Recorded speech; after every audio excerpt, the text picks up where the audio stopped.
Assalamualaikum warahmatullahi wabarakatuh. Selamat datang kembali di channel Kisah Warganet. Kali ini saya akan membacakan sebuah cerita yang saya dapatkan dari akun Twitternya @grisela. Cerita ini berjudul Tersesat di Desa Gaib. Tak usah lama-lama, kita ke ceritanya. Ran, kita ngapain di sini? Tanya Andra kebingungan. Padahal beberapa menit yang lalu mereka masih berada di pasar malam yang sangat ramai. Tapi tiba-tiba saja mereka berada di dalam hutan yang gelap gulita. Hah? Tadi kan lu yang nuntun jalan. Andra menggaruk-garuk kepalanya kebingungan. Lah, bukannya kita tadi lagi main petasan? Iya, tapi kan lu tiba-tiba bilang ada tempat yang lebih ramai. Di mana? Tuh. Rani menunjuk ke arah sebuah desa yang tidak jauh di depan mereka. Dari kejauhan, suasana di desa tersebut terlihat sangatlah meriah, bahkan lebih meriah dan ramai dari pasar malam yang sebelumnya mereka kunjungi. Emang itu desa apa? Tanya Andra sedikit ragu. Kan lu yang ngajak ke sini, Andra. Ucap Rani yang lalu tiba-tiba menarik lengan Andra. Udah ayo, kita coba aja ke sana. Siapa tahu lebih seru. Merasa pasrah, Andra pun akhirnya membiarkan dirinya ditarik untuk masuk desa tersebut. Dan tanpa mereka ketahui, desa yang mereka lihat sebenarnya tidak ada. Dalam kata lain, mereka sudah memasuki dimensi lain. Perkenalkan, nama gue Andra. Dan hari ini gue akan menceritakan sebuah cerita tentang pengalaman gue dan salah satu teman gue, Rani, berjalan-jalan di desa gaib, atau lebih tepatnya, tersesat. Pagi itu gue dan ibu gue pergi ke rumah Rani untuk mengantarkan jus apel yang selalu dipesan oleh Bu Ayu, ibu Rani. Seperti biasa, setelah mengantarkan jus tersebut, ibu gue dan ibu Rani akan bergosip atau berbincang-bincang biasa, yang membuat gue harus menunggu di rumah Rani sampai mereka puas mengobrol dan kehabisan topik yang dibicarakan. Paling sebentar sampai siang, paling lama sampai sore. Namun biasanya jika gue sudah bosan menunggu, gue akan pulang sendiri. Walaupun begitu, saat itu gue tidak diperbolehkan pulang sendiri. Berhubungan di rumah tidak ada siapa-siapa dan sedang musim begal. Namun sebenarnya gue tidak terlalu masalah jika harus menunggu. Toh Rani juga sudah menjadi teman dekat gue. Jadi paling sedikit gue gak bosen banget. Jadi hari itu gue main bersama Rani seperti hari-hari biasanya. Lu tahu gak, nanti malam ada pasar malam di kebun depan? Ucap Rani memulai topik. Masa? Iya, itu sekarang toko-tokonya lagi dibangun. Entar lu kesana bareng gue mau gak? Ya lihat aja ntar. Kebun depan yang Rani maksud memang sering dipakai untuk tempat acara seperti pernikahan, tempat perlombaan, dan lain-lain. Jadi wajar saja jika tiba-tiba tempat itu akan dipakai untuk pasar malam. Tempat itu memang sangat luas dan besar. Walaupun begitu, tempat tersebut terletak agak jauh dari permukiman. Mungkin karena itulah tempat itu masih tampak bagus dan terjaga. Karena hanya dipakai jika ada acara. Tidak akan ada orang yang datang ke sana, kecuali memang ada acara yang akan diselenggarakan di tempat tersebut. Apalagi kebun itu terletak di samping hutan. Kalau lu boleh nanti gue yang jemput, ucap Rani yang sudah tidak sabar untuk bermain ke sana. Lah, kok lu yang jemput? Ntar gue aja yang jemput. Masa cewek yang jemput? Ada-ada aja. Oke, tapi nanti jangan telat ya. Rani menyindir. Iya, aku mengangguk. Emang nanti ke sana mau jam berapa? Lanjutku bertanya. Jam 8 aja deh. Gue nanti jam 7 mau jagain adik dulu, jawab Rani. Ya udah, nanti jam 8 gue jemput. Awas aja kalau lu yang telat. Ah, gue mana mungkin telat. Adanya lu kali. Ya udah. Nanti gue minta izin dulu. Singkat cerita, pada sore hari gue berhasil mendapat izin dari ibu gue karena gue sudah menyelesaikan tugas untuk membeli semua belanjaan suruhan ibu. Sejujurnya gue agak malas, cuma daripada kena omelan Rani, mending gue turutin aja. Akhirnya pukul 7:30 gue berangkat menggunakan motor Vespa gue menuju rumah Rani. Namun sebelum itu tentu saja gue tidak lupa untuk berpamitan kepada kedua orang tua gue terlebih dahulu, sambil meminta doa agar perjalanan gue lancar. Sebenarnya gue tidak perlu naik motor untuk pergi ke rumahnya. Cukup berjalan kaki 5 menit saja sudah sampai. Namun karena jarak rumah kami dari pasar malam cukup jauh, akhirnya gue memutuskan untuk naik motor saja biar cepat. Assalamualaikum. Gue mengucapkan salam sesampainya gue di rumah Rani. Sembari menunggu, gue mengeluarkan sebuah bekal yang dibawakan ibu gue untuk keluarga Rani, untuk mengecek jika ada makanan yang tumpah akibat guncangan motor. Waalaikumsalam, jawab Rani yang lalu langsung membukakan pintu rumah. Lah, lu udah datang. Tumben, biasanya lu kan ngarit. Gue memberikan bekal tersebut lalu menjawab, "Ye, giliran gue cepet lu bilang. Giliran gue lama lu marah-marah." "Iya, soalnya kan tumben," ucap Rani yang tampaknya belum bersiap-siap. "Ya udah, bentar dulu ya. Gue mau siapin barang dulu. Habis itu kita berangkat." Pasar malam. Untung saja gue menjemput Rani dari jam 7:30. Karena saking jauhnya jarak rumah kami dari pasar malam, kita baru sampai di sana pada jam 9 malam. Padahal gue kira jaraknya tidak sejauh itu. Sampai sana ternyata suasana sudah ramai, dipenuhi oleh banyak orang.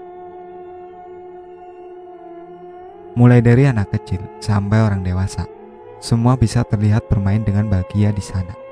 Wah, banyak banget permainannya. Kita mau main yang mana dulu nih? Tanya Rani. Hah? Apa? Gak kedengeran? Gue bertanya balik dengan nada yang sedikit lebih tinggi. Kita main apa dulu? Rani mengulangi pertanyaannya kembali dengan suara yang lebih keras. Gak tahu, terserah. Ya udah, berarti kita makan dulu. Gue lapar, ayo.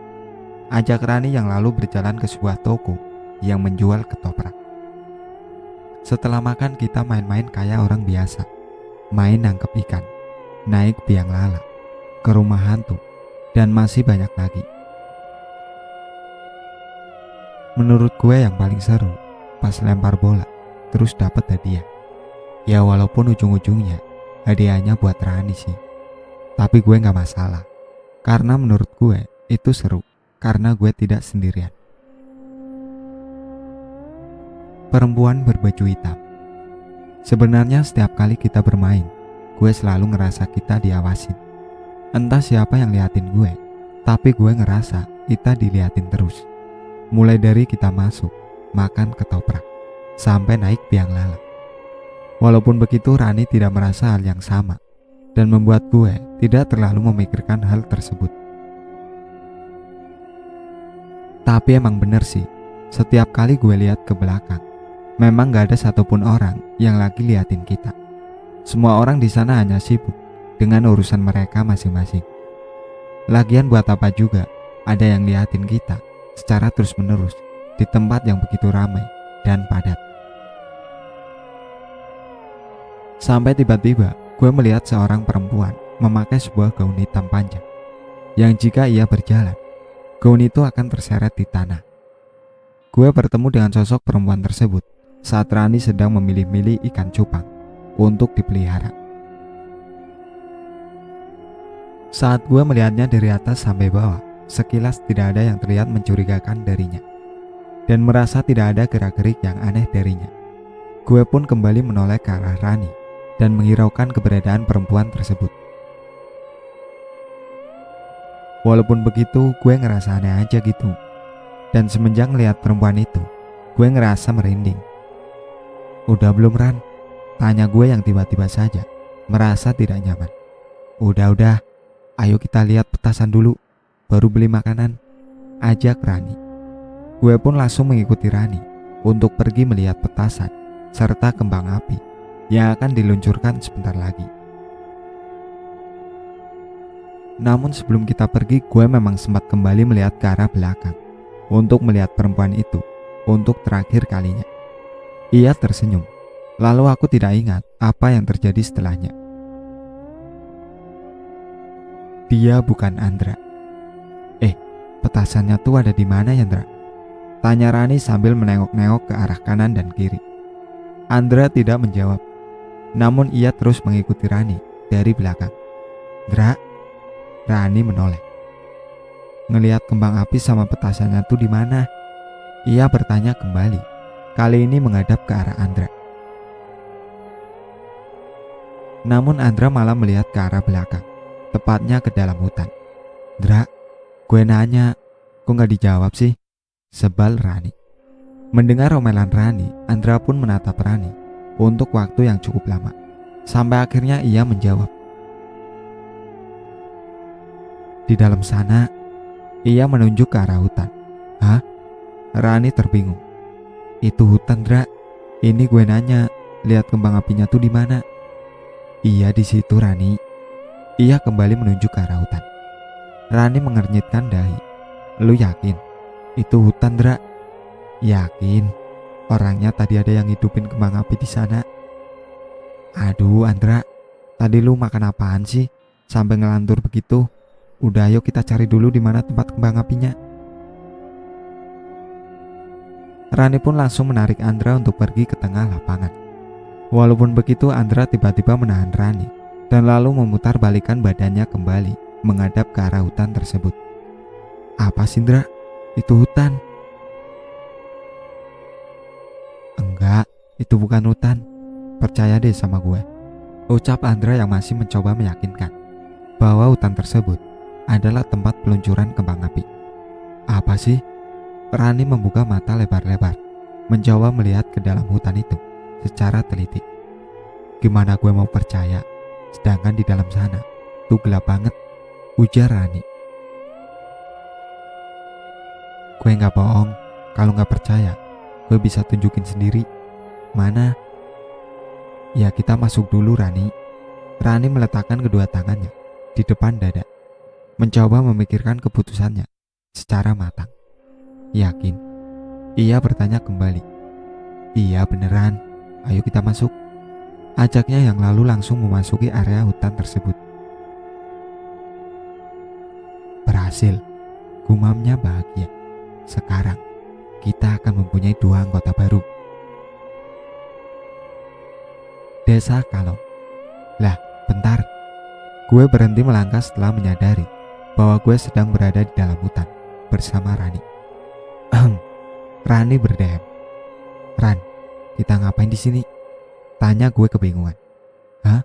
Tadi kan lu yang nuntun jalan," jawab Rani yang terlihat santai berjalan melewati hutan yang gelap gulita. Melihat Rani yang terlihat antang, tentu saja gue merasa bingung. Apalagi dia bilang gue yang nuntun jalan masuk ke dalam hutan. Padahal seingat gue, tadi itu kita main petasan di pasar malam. Tapi kok tiba-tiba kita jadi di dalam hutan? Dan lagi, buat apa gue ajak dia masuk ke hutan malam-malam begini? Kepanikan gue langsung bertambah setelah mengetahui bahwa jam tangan gue sudah menunjukkan pukul 12 malam. Jam 12 malam berada di dalam hutan, tanpa pencahayaan, dan tidak ada siapa-siapa selain kita berdua. Bagaimana gak panik? Gue pun langsung bertanya, kenapa kita tiba-tiba bisa masuk ke dalam sini? "Ran, kita emangnya ngapain kesini? Bukannya tadi kita main petasan?" tanya gue. "Tadi lu kan bilang ada tempat petasan sama kembang api yang lebih bagus." Gue mengernyitkan dahi kebingungan. "Mana ada kembang api di dalam hutan begini?" gumam gue. "Di mana emang?" "Tuh, tiba-tiba saja terlihat sebuah desa yang berada tidak jauh di depan kami. Saat melihat desa tersebut, sebenarnya gue sudah ada perasaan ragu. Karena selama gue tinggal di kampung ini, gue sama sekali gak pernah ngeliat ada kampung atau desa lain yang berada di dekat kampung gue. Kalaupun ada, pasti ada tulisan atau dibatasin sebagai penanda bahwa kampung itu bukan bagian dari kampung gue. Dalam arti jika ada seseorang yang masuk ke dalam kampung tersebut, itu bukanlah kampung gue lagi. Sudah beda kampung. Dan walaupun suasana yang terlihat dari dalam desa tersebut ramai, entah mengapa ada sedikit hawa menyeramkan yang terasa dari dalam sana. Walaupun begitu, Rani terus saja mengajak gue untuk masuk ke dalam sana. Akhirnya gue turutin aja. Sekalipun saat itu gue gak terlalu ngerti kenapa dia mau banget ke sana. Baru saja memasuki desa tersebut, kami sudah melihat banyak sekali orang yang berpesta di tengah-tengah lapangan. Lampu yang berada di desa tersebut memang tidak terlalu terang, namun cukup terang untuk menerangi jalan di antara kegelapan hutan pada malam hari. Orang-orang yang berada di sana tingginya hampir 2 meter, baik laki-laki maupun perempuan. Di dalam sana mereka semua menjalankan aktivitas mereka masing-masing, layaknya orang-orang yang sedang berfestival atau apapun itu. Ada yang menari, ada yang hanya diam melihat. Namun ada juga yang hanya sekedar berlalu lalang di sekitar lapangan tersebut. Namun anehnya tidak ada satupun orang yang tertawa, tersenyum, bahkan bertepuk tangan. Itu mereka lagi ngapain sih? Rani berbisik.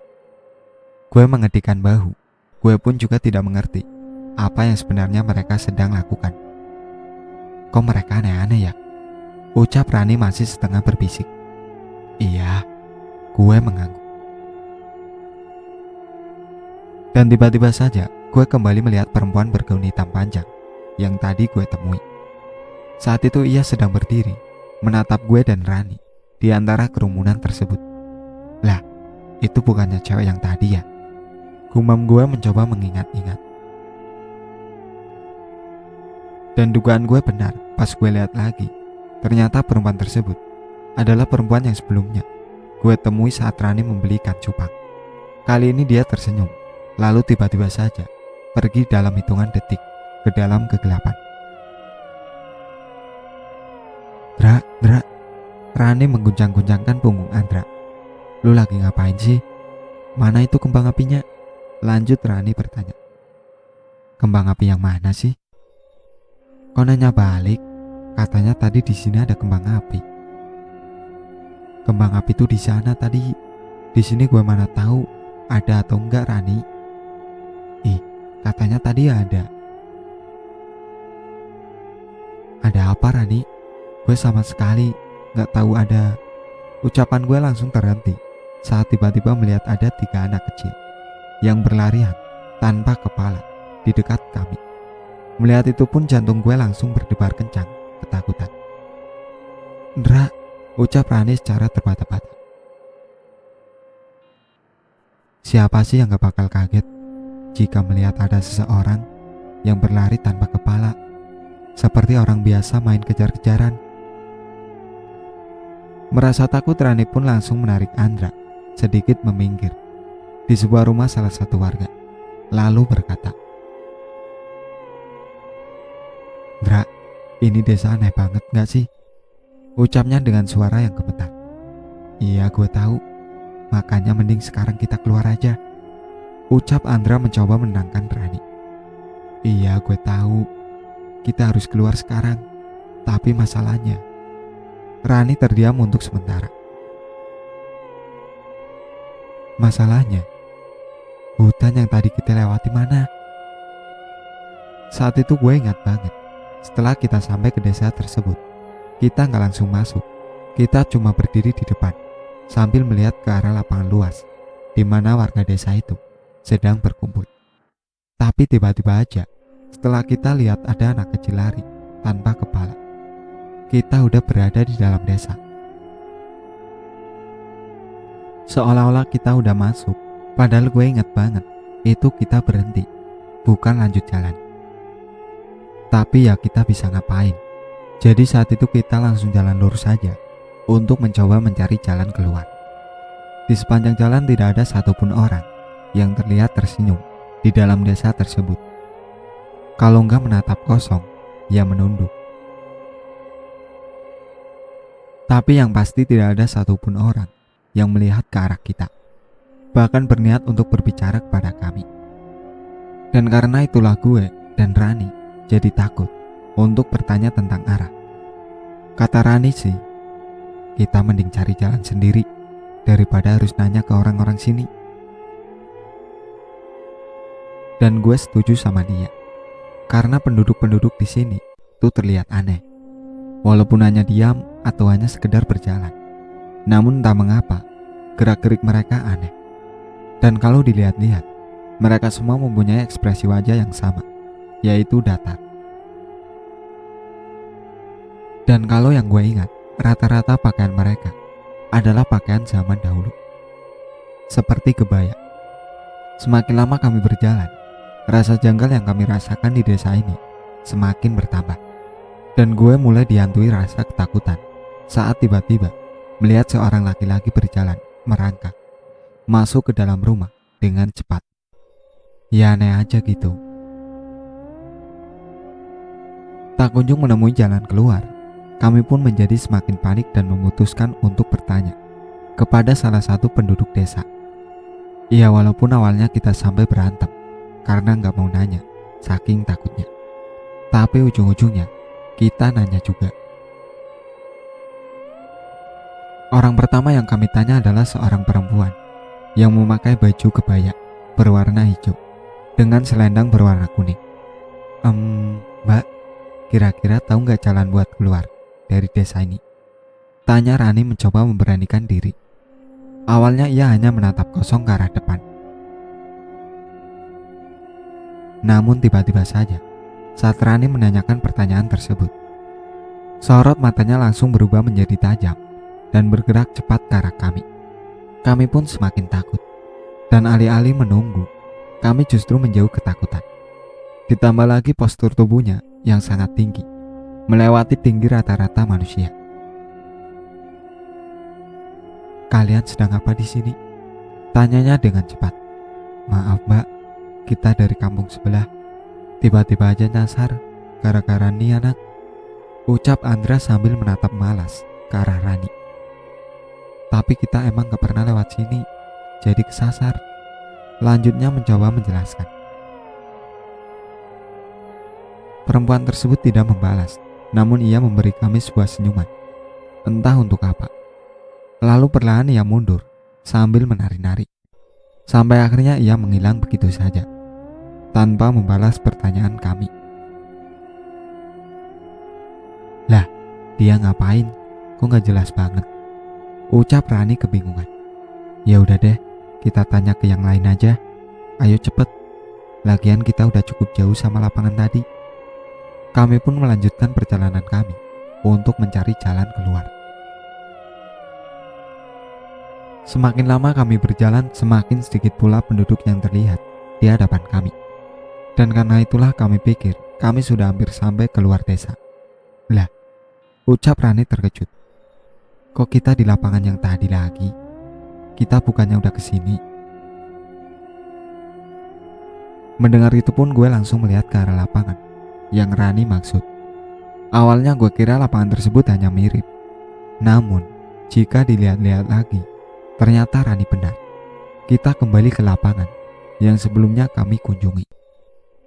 Semua itu terlihat mulai dari cara orang-orang itu menari, orang-orang yang berlalu lalang, sampai lampu-lampu yang berada di lapangan tersebut. Semuanya persis sama. Lah, kok kesini lagi? Andra terbingung. Bentar, kalian ngapain? Teriak Rani terkejut. Tiba-tiba saja seorang kakek setinggi 2 meter berada di belakang kita sambil memegang sebuah celurit panjang. Kalian ngapain di sini? Tanyanya tanpa basa-basi. Tidak merasakan hawa negatif Andra pun langsung maju untuk menjelaskan apa yang terjadi. Maaf kek, pak, kita tiba-tiba nyasar. Kita udah jalan lama-lama. Tahunya kita balik ke sini lagi. Aduh, kalian ini. Kakek itu tiba-tiba membuang celuritnya, lalu berkata, kalian lurus saja dari sini. Jangan belok-belok. Nggak usah tengok kanan kiri, apalagi ke belakang. Lurus saja. Nanti kalian bakal keluar dari desa ini. Cepat, perintahnya. Mendengar itu pun Rani dan Andra langsung kembali bersemangat untuk kembali berusaha untuk keluar dari desa tersebut. Alhamdulillah, makasih pak, makasih. Andra berterima kasih kepadanya. Kakek itu pun mengangguk dan langsung mendorong keduanya untuk pergi dari sana. Ada-ada aja sampai nyasar ke sini. Tadi kata kakek itu, kita nggak boleh tengok kanan kiri ya? Tanya Rani di tengah-tengah perjalanan. Iya, udah dengerin aja, nggak usah nekat. Andra mencoba mengingati. Iya gue tahu, tapi kira-kira kenapa ya? Andra menatap langit-langit, lalu mencoba memikirkan pertanyaan tersebut. Iya juga sih, kenapa ya? Cuma apapun yang terjadi, nggak usah tengok-tengok kemana-mana, kecuali depan. Udah, lihat depan aja, ucap Andra. Keduanya pun akhirnya melanjutkan perjalanan mereka, mencoba keluar dari desa tersebut. Sayang sekali, gua harap dia akan menceritakan keberadaan kami. Perempuan itu berbisik. Andra, Rani. Sambil membunyi-bunyikan lonceng, warga kampung terus memanggil-manggil nama Andra dan Rani di tengah-tengah hutan. Ya Allah anakku, sudah hampir jam 7 pagi, belum kunjung ketemu, ucap Bu Ayu terisak-isak. Gak apa-apa bu, pasti ketemu. Gak mungkin dua anak itu pergi jauh dari sini. Buktinya motor Andra masih ada di depan, ucap salah satu tetangga, mencoba menenangkan Bu Ayu. Andra, Rani. Indra, lu denger gak? Ucap Rani yang tiba-tiba saja mendengar suara sekumpulan orang yang memanggil-manggil nama mereka. Hah? Masa? Jawab Andra yang sudah penat dengan perjalanan yang sangat panjang. Itu suara orang nyariin kita. Berarti kita sekarang udah deket dong. Rani melihat ke arah belakang. Tuh desanya aja, udah gak ada. Iya ayo, ucap Andra yang sudah tidak bersemangat sama sekali. Hah? Andra? Itu warga kampung kita. Ayo cepat kita lari. Rani meloncat-loncat bahagia setelah menyadari bahwa mereka sudah dekat dengan kampung mereka. Iya, lu aja sana duluan, gue capek. Lagian ujung-ujungnya juga bakal ketemu. Ibu, ada orang tuh lari-lari ke sini. Itu kayaknya Rani bu, kata Kak Tia yang menyadari bahwa beberapa meter di dekat mereka terlihat dua remaja yang sedang berjalan mendekat ke arah mereka. Iyakah? Bu Ayu menyipitkan matanya. Ya ampun Rani. Ia pun langsung berlari mendekat kepada Rani. Rani, Bu Ayu langsung memeluk Rani dengan erat. Melihat momen mengharukan tersebut, Andra pun langsung mencari ibunya di antara kerumunan warga kampung yang ramai. Ibu mana? Kok gak ada sih? Gumam Andra yang pusing mencari. Baru saja berhasil kembali dengan selamat. Tiba-tiba saja ada yang memukul punggung Andra dengan cukup keras. Aduh, Andra menoleh. Apa sih kak? Bukannya nyambut malah ngajak berantem. Mana ibu? Lanjutnya langsung bertanya. Hah? Di rumah? Jawabnya santai. Lah, kok di rumah? Nggak nyariin gue? Oh, enggak kok. Buat apa beban dicariin? Astaga, bisa-bisanya. Berkat kakek tersebut, kedua remaja itu pun berhasil diselamatkan dan kembali pulang ke dimensi mereka. Walaupun keberadaan desa tersebut meninggalkan banyak pertanyaan di benak Andra, Namun ia sangat bersyukur karena ia bisa kembali pulang ke kampungnya tanpa tersesat. Dan setelah kejadian itu, kakek-kakek pakai sarung warna coklat tua, terus bawa celurit. Badannya kurus-kurus banget. Dan di antara orang-orang lain, kakek itu yang terlihat kayak orang biasa. Andra menjelaskan, kakek-kakek bawa celurit, pakai sarung coklat tua. Ibu mengernyitkan dahi. Terus apa lagi? Mata kanan atau kirinya, kalau nggak salah, warna hitam sih bu. Intinya ada salah satu matanya yang nggak ada putih-putihnya, dan di dadanya ada beset-besetan apa gitu. Lanjut Andra menjelaskan lebih rinci. Mata hitam, ada besetan di dada. Ia terdiam untuk sementara. Astagfirullah nak, itu kan mirip almarhum kakak ibu. Itulah akhir cerita dari Tersesat di Desa Gaib. Sekian dari saya. Wassalamualaikum warahmatullahi wabarakatuh. Jangan lupa like, komen, dan subscribe channel ini.